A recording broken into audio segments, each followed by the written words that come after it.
Hello, everyone. My name is Ishmael Perez, and I am going to be the one doing the interview today. I'm actually interviewing Megan Mermaid, who Hello. is also a starseed and comes from another planet, just like all the other starseeds do. Megan, welcome to my podcast here. Thank you, Ishmael. I'm so happy to be here today. Thank you for inviting me in. You're welcome. I just wanted to say I first heard about you when the Sirens interviewed you a couple weeks ago, maybe 3 weeks ago, and I was actually blown away because as a starseed myself, I do have some memories of my life experiences in Lyra, Sirius, and in the Pleiadians. And when I was listening to your memories as a mermaid and various incarnations, I was actually blown away because I haven't really heard any other starseeds talk about their galactic memories. So that's why I reached out to you so that you could share with my audience your experiences, your memories, and also what you do as a starseed here on the Earth. Yeah, thank you so much for that wonderful introduction. And it was such a great podcast the other day. So I am the oracle for two high councils, the High Council of Syrian Elders and the Mermaids of Sirius. So they both provide specific ascension technologies to support in the ascension process at this time. But I know you did mention that you wanted me to share a little bit about my memories. Would you like me to start with that? Sure, yeah, we could go in either direction, whatever makes you feel comfortable. Okay. Yeah. Many star seeds have spent time in more than one star nation. At first, when I started this mission, I was getting all of this information from Sirius, and I was like, I'm Syrian, and I connect so deeply, especially to Sirius B. And then being a galactic guide and supporting others in all of the various star nations that are offering their information at this time, I connected to the Mintonkins and to the Lyrans as well. And so those three are kind of forming the technology for the Mermaids of Sirius. All of those star nations, they really focus on the energies of beauty and play for healing and for alchemy and transmutation. So I feel like as star seeds, sometimes we have that challenge where we came from such a beautiful place, where our psychic and spiritual gifts were activated, and then we have to come into this third dimension that feels so restrictive and it's full of duality. So the mermaids are here to kind of provide that levity and lightness to remember where we came from and to activate our galactic soul signature, which is the individual consciousness as well as the collective energy that we bring from our star nation. Wow, fascinating. Fascinating. Approximately how many mermaids do you think are on the Earth this time? That's a great question. And you know what? I've never thought about that. As you're sharing that with me, I'm hearing that there's definitely thousands, if not more. And mermaids can not only come from Sirius, but also from the Pleiades. But all mermaids began in the Mintonkan Star Nation. So after the intergalactic battles that took place, they were displaced, and so they went to different various star nations. Makes perfect sense. Like most of the galactic, humanoids, they went to the different star nations before incarnating in the Earth. Makes perfect Mhm. sense. And do you have any memories of Lemuria or Atlantis? Yeah, I definitely feel connected to Lemuria, and I know that I was doing work as like a water priestess, and a lot of the work that I do now is directly connected to water. I know that there were also memories in Atlantis, but I feel like we get memories back based on the specific lessons that we're learning at this time. And so, since Lemuria is so heart centered, I feel like that's been a big basis for my research and for my offerings. So I haven't really touched too much on Atlantis. How about you? I have some glimpses of Lemuria. I was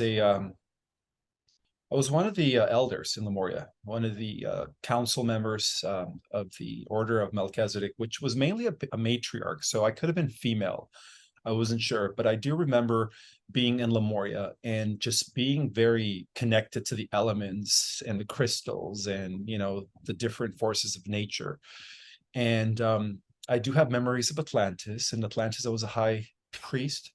Oh, I'm sorry. I was a god in Atlantis. I was one of the chief guardians of the earth, and um, it was a very, glorious experience where I do remember just being this multidimensional person where I had access to amazing abilities and powers.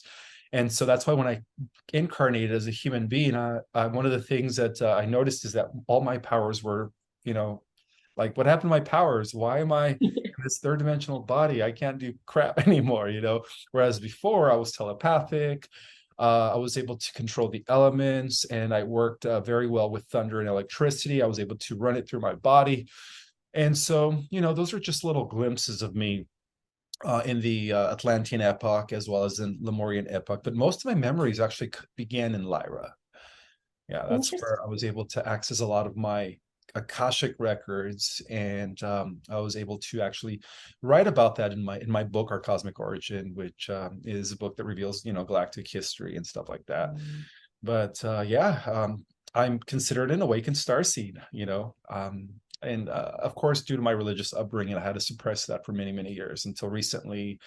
I think up until I was the age of 20, I started doing Kriya Kundalini yoga, and then all my memories and all my downloads began to happen. And so I became like an ardent researcher. I was like wanting to, uncover the truth, the mysteries of all these downloads, and if they had any confirmation. And lo and behold, they did. And so those are just, yeah. Yeah, and it feels like our journeys were very similar as well. I was very awakened as a child, but had a very religious upbringing where those gifts weren't encouraged, and so I ended up turning them off at 15, and I didn't touch anything until 30, and then all of a sudden it was like I couldn't stop it. Memories were coming back, and I was being led to all of these different places, and a lot of it started with my work about healing unhealed trauma and the memories that were coming through. So but yeah, that's so interesting. And I did end up watching one of the interviews that you did, and I noticed that it took you about 10 years to write your first book. Is that correct? No, it actually took me 10 years to write my second book. Oh, second book. Second book, yeah, which is the book I recently released a little over a year ago, Our Cosmic Origin. Yeah, my Yeah. first book, I think I wrote it in about 4 years. Okay. Well, either way, that's helpful because I feel like it's helpful for starseeds to know that it does take time in the earth plane to channel this information and to put it into the English language and to make it available as teachings and translatable really is I think the best word for all of the humans. Yeah, it's very hard to translate like these advanced concepts into verbatim or human language, whereas before we incarnated, we were all telepathic. And that's really the language of the Starseed Nations. That's the language that we use across the multiverse. I always have to remind people that words in verbatim, and it's all left brain oriented, and it's rather primitive when it comes to fifth dimensional beings and above who are just telepaths. And that explains some of the children who are mute, who have a difficulty speaking at an early age, who don't even start speaking till the age of 5 or 6. And then of course they get labeled with autism and all these other distorted terminologies. But yeah, that's why they get labeled, because they're advanced, interdimensional beings from higher realities. And it's very hard for them to fit in. Was it hard for you to fit in growing up? Yeah, I always felt like I was a little bit different. And astrologically I have an Aquarius rising, so Aquarians sort of enjoy being different to some degree, but I can feel how it was very isolating because the people around me didn't really understand, and I could connect with all sorts of people to some degree, but not until later in life did I really have those deep soul connections where I actually felt seen and heard for who I am. Interesting, interesting. And have you had any experiences with your star family or any contact of that sort? Yeah, great question, actually. Because a lot of my work is connecting star beings with their star family. So, of course, my star family came in very strongly a few years ago.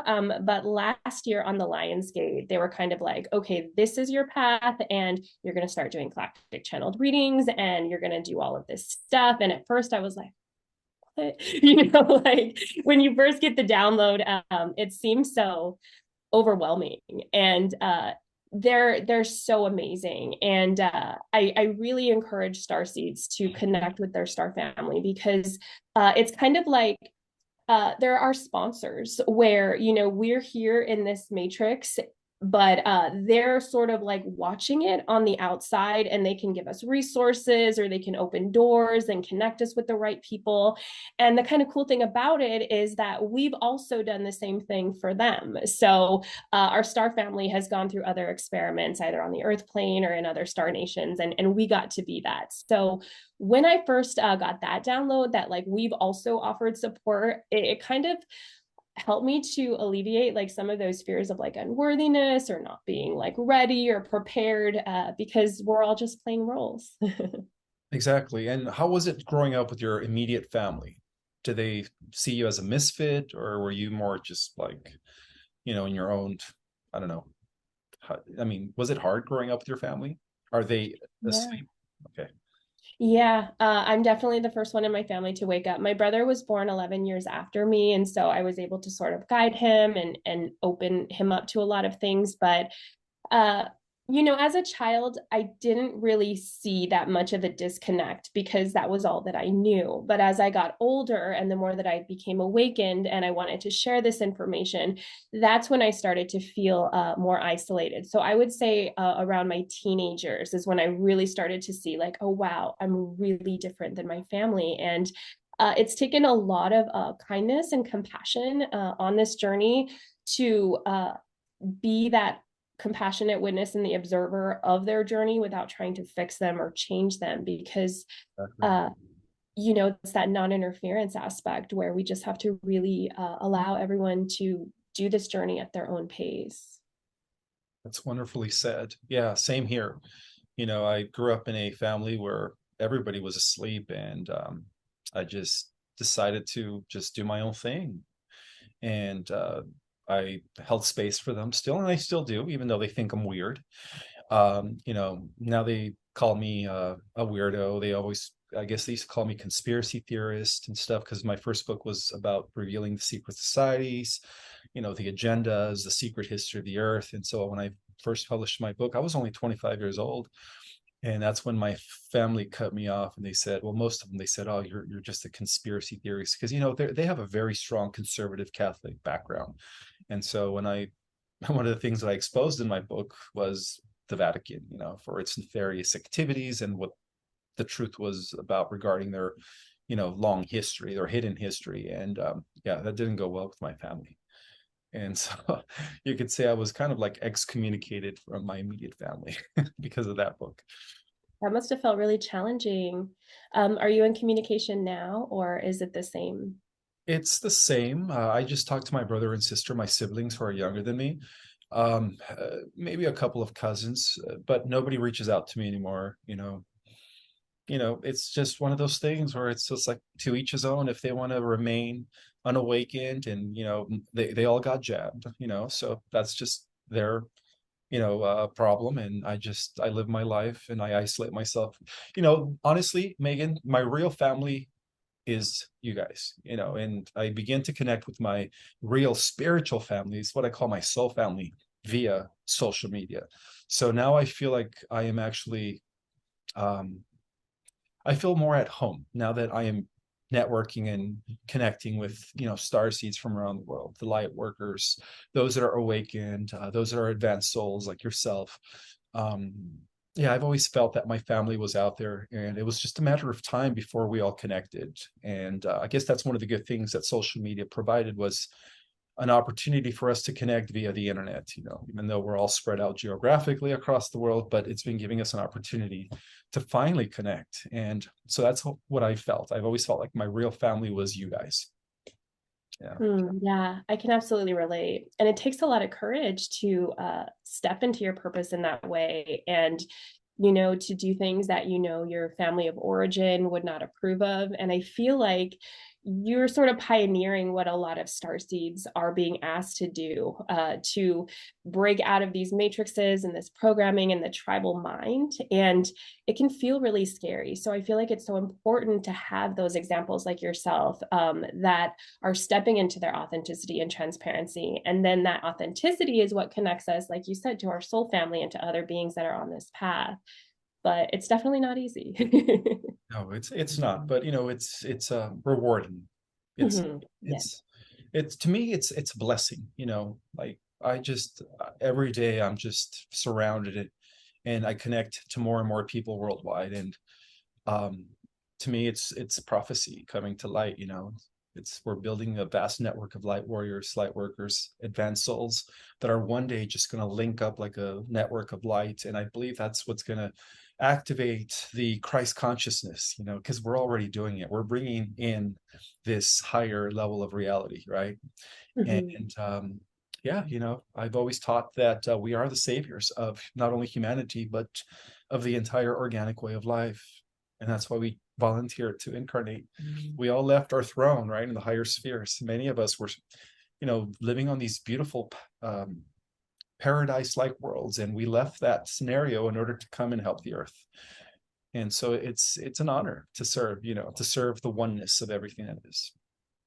Yeah, it's so beautiful. And it's so true that it is an honor. And that's what's been so amazing about working with the Mermaids of Sirius and the information that they offer us, because they really do give us this protection and information, this archetypal programming that allows us to move from this place where we've been at as a collective, through learning through suffering and through duality and all of this intergalactic wars. And it's like we're already here in New Earth, but we need guides, we need someone that has gone that way. So people like yourself that are stepping in, and what the mermaids offer is technology for each of our chakras to simultaneously integrate and heal our shadow, as well as to offer us gifts of the mermaid archetype to kind of flow with life. And so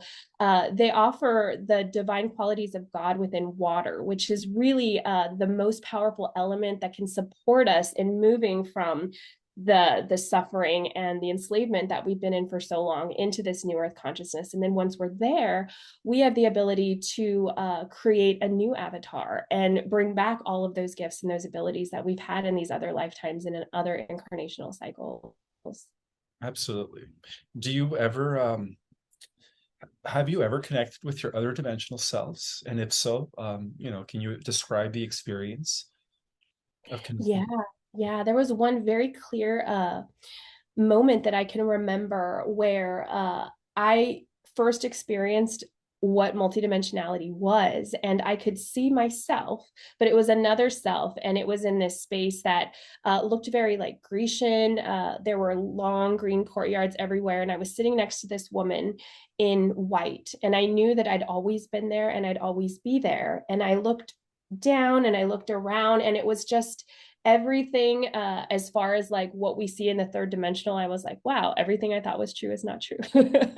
And it became so much bigger. But that moment was a huge catalyst for a lot of my expansion. And I ended up changing a lot of the things that I was doing in my human life, and really stepping into this place. So I've had glimpses of other things like that, but for some reason, just that first taste of like what multidimensionality actually is, that it's so much bigger than just being in a form, was super powerful.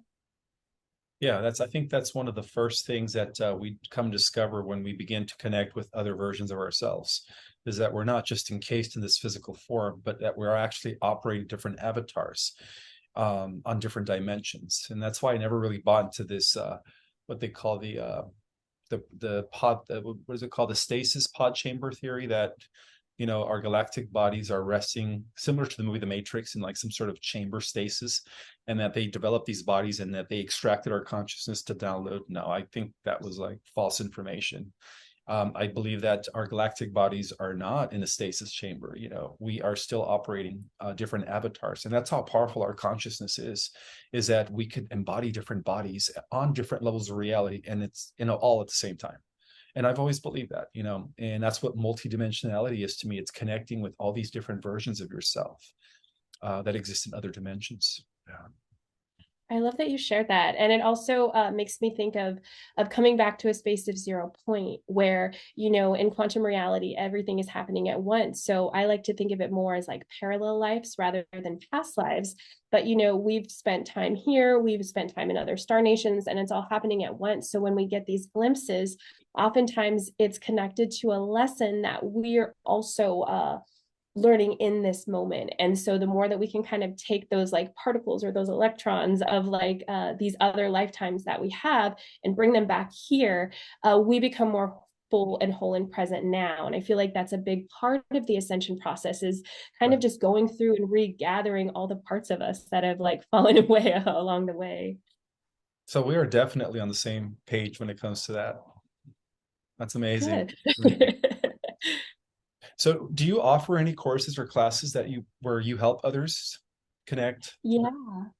Yeah, so I just did my first live journey called Galactic Leadership Training, and I'm in the process of evergreening that, so it'll be available as a digital course by December. But so basically, the Galactic Federation of Light came to me and they were like, we need a curriculum for New Earth consciousness, because starseeds had this soul contract of basically being boots on the ground. And it was like, we just had to fight. And like everything was just in survival mode. And now it's like the rules of the game have changed. And in order for us to understand this new role that we offer, uh, all of these Star Nation ambassadors have come in to support us in these lessons to be a leader in this New Earth consciousness. So the Andromedans, the Arcturians, the Sirians, the Pleiadians, the Mintonkans, the Lyrans, and the Orions all offered their wisdom. And so it's a 6 class course that talks about how to step into this New Earth consciousness, along with how to resource and connect with the Galactic Federation of Light that is really supporting us in this. I feel like so many starseeds, like you said, feel alone, like we're all over different places of the world because we're activating the light grid in that space. So when we recognize our star families and our soul family and the Galactic Federation of Light and all these other beings that want to help us, it really helps us to remember we don't have to do this by ourselves. And I think when we feel like we have to do it by ourselves, that's when like the loneliness and the isolation and depression or grief or whatever else we might be experiencing can set in. And speaking about that, would you say it's a commonality that a lot of us starseeds, as we're growing up, we do experience phases of depression, isolation, and loneliness because of the fact that we feel different? 1 million percent. Yeah. And it's like that dark night of the soul. And I feel like we go through layers of it. I feel like there's an unraveling where we'll get to a certain space, and then depending on how much karma we've chose to neutralize, or the situation that we're at in our life, or how long it's taking in the third dimension for some of the things that we're working on to materialize, it is very common. And so I feel like the more that we can just honor that we can feel all of the emotions simultaneously, and that our emotions are actually our safety net. And that's sort of like what the Pleiadians share, is like the power of our emotions. And yeah, I think we just need to speak more about this, and anything where people feel like they're alone or isolated or the only one feeling that is always false, because we're basically a carrier of God consciousness, but everything in us is also outside of us. We're just holding it in a different form, so we have a different view of how it looks to us. Absolutely. Totally agree. Now, what is your interpretation of the dark night of the soul, and how can we best navigate when we have that experience? Yeah, that's such a great question. So I feel like the dark night of the soul can be many things. Oftentimes I see it as a tower moment where we were on this path and maybe we thought that things were going to turn out a different way, and we weren't in alignment with our true path and purpose. So things have to fall away. And I feel like this happens a lot, especially when people first wake up. And this was true in my personal experience, where at age 30, I discovered that I wasn't living the life I was supposed to be living, and I had to quit my job and leave my marriage and move and essentially start this whole teaching modality that was completely different. And, you know, we have to honor those human emotions that come with those big changes. And another dark night of the soul aspect can be just karmic neutralization in general. You know, when we're having to look at our shadow as well as the shadow of our lineage and the people around us, because I feel like it's important to note that as starseeds, we chose to neutralize a specific amount of karma, and based on how much light or information we could carry within our form, some of us have more than others. And, you know, for example, you shared that you were like a god in Atlantis or this and that. So obviously you have the capabilities to handle and clear more than someone that may not be as far along on your path or experienced your level of expansion. So with that expansion, it also comes with that looking and honoring at the shadow and all of those deep emotions that come along with it. So would you agree that it is very important to do the shadow work in order to integrate? Yeah. Yeah, I would say that has become my main focus. And what was channeled, what I received from my high council recently is that whenever we look at evil and see it as outside of us, we're in trouble, because it creates that separation. So shadow work to me is, just as I shared, calling back all of those parts of us that need to be integrated. And it doesn't necessarily mean that we have to go deep into the emotion or re-traumatize ourselves or re-experience the memory, but it will have emotions along with it that we do need to honor and we need to compassionately witness. And from that space where we just allow it little by little, we become more whole integrated beings. And then the more whole we are, the more that we can receive the fun aspects of life and our psychic and spiritual gifts and all of the things that we're here to offer. So it's definitely not something that you can avoid or skip. Absolutely, I totally agree. And I think that's probably one of the reasons why the solar flash hasn't happened, because not enough of us are doing the work. And I think that, you know, once enough of us do begin to do the work and to begin to integrate every aspect and become more whole, then we're going to be ready to activate the crystalline DNA, and all of our powers are going to be coming back. So I completely, yeah. So as a person who is on the path, who is doing the work, um, would you consider yourself an intuitive empath? Can you read minds? Have you explored telekinesis yet? Yeah, great question. So, it's funny that whenever someone has mentioned my gifts, it seems that the most common thing people share is that I'm a pure channel. And so, I kind of leave it at that, where I create a very powerful and very clear and very pristine container to bring in whatever information is in alignment with the highest frequencies of love, truth, healing, and peace. And so that can look different. I know that there's all sorts of fun things to do, like I know dream work is fun for me. I haven't really explored like mind reading or telekinesis, but I feel like because my particular work is so centered in getting people into their bodies and healing their shadows, that it's kind of like if I were to focus on those other things, it would make me a little bit more ungrounded. Makes sense. Yeah, it all starts with, you know, learning how to work within our body before we expand beyond our body. You're right. Oh, it says running out of time. What does that mean? Hmm. Well, I think what might have to happen is if it stops, you might just have to start a new Zoom and send it and then put the two recordings together, because based on your Zoom, there might only be a certain amount of recording time available. Okay. Well, I really don't know how to connect or merge things. So, where is the best, or how is the best way for people to connect with you and your work? So you can visit my website, meganmermaid.com. And currently at this time, I offer astrological healing sessions, which is more based on that shadow work and character avatar optimization. And then the galactic channeled readings are where I do them either in audio or in in person, or excuse me, one-on-one Zoom sessions, and channel your star family and the Galactic Federation of Light, or whoever wants to come through. So those are my main things that I'm doing at this time. I should say that we have like 6 minutes left here, so I guess we could. Yeah. Awesome, cool, and just if it's okay with you, like, what are some of the tips if you were to have a message to all the star seeds out there? What message would that be? I feel like the most important thing that we can focus on is our vibration. Like literally, we're stepping into what is called the revolution of joy. So there's a lot of dark entities and agendas that want to keep us in fear and want to keep us in enslavement. And so the more that we can focus on what lights us up and what makes us happy and continue to celebrate, even if in the third dimension we don't see the outcome, or we don't see that there's a solution, it's continuing to do whatever we need to heal ourselves and bring in that higher vibration of joy, because that is that's what's going to be the tipping point for ascension. Any tips on that? Like, how does one best achieve that vibration of joy?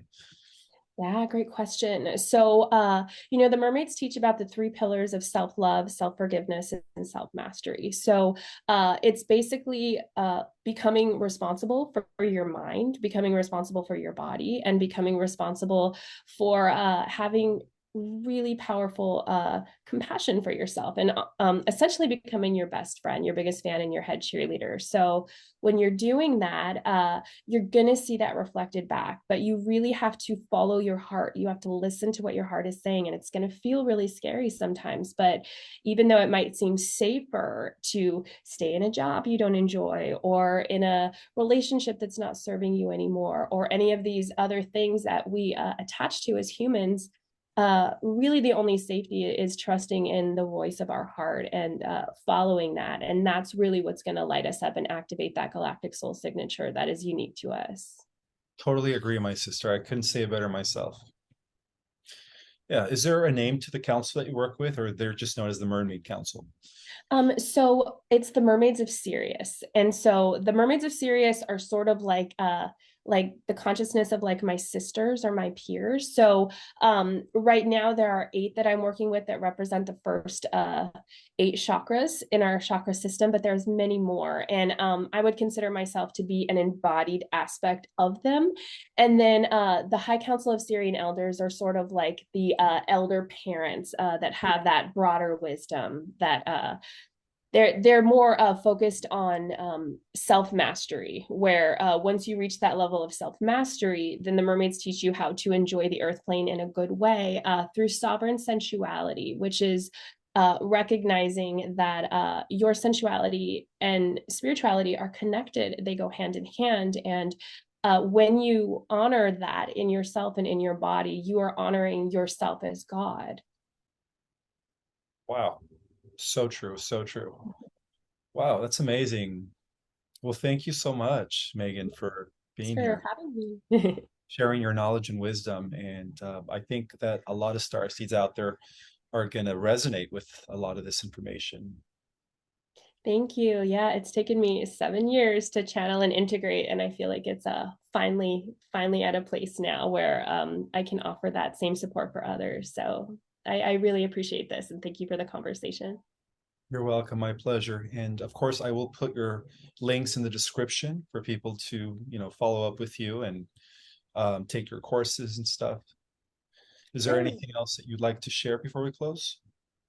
Uh, no, I don't think so. I think we've covered a lot. Yeah, even though we had this time constraint, I feel like it was still plenty of time. Yes, yeah, yeah, very, packed with a lot of good knowledge and information. Well, thank you so much for being here and being my guest. You're actually my first guest. Wow, I feel special. Yeah. Yeah, I'm going to start doing more interviews where I interview other star seeds as well, or other light warriors as well. So, That's awesome. I look forward to that.